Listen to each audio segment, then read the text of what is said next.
গুমের ঘটনায় ট্রাইব্যুনালে দায়ের করা মামলায় র্যাবের সাবেক 2 কর্মকর্তাকে আন্তর্জাতিক অপরাধ ট্রাইব্যুনালে হাজির করা হয়েছে।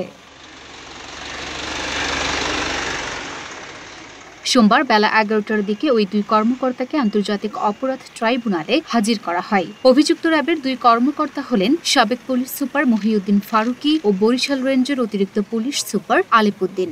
মাঠের অলরাউন্ডার আমি আর ঘরের অলরাউন্ডার টাইলক্স।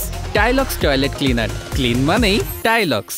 এর আগে গত 28 নভেম্বর গুম এবং গুমের পর নির্যাতনের অভিযোগে দায়ের করা মামলায় র্যাবের সাবেক 2 কর্মকর্তাকে আন্তর্জাতিক অপরাধ ট্রাইব্যুনালে হাজিরের আদেশ দেন ট্রাইব্যুনাল। লুনা আফরোজ, নিপা, ঢাকা পোস্ট।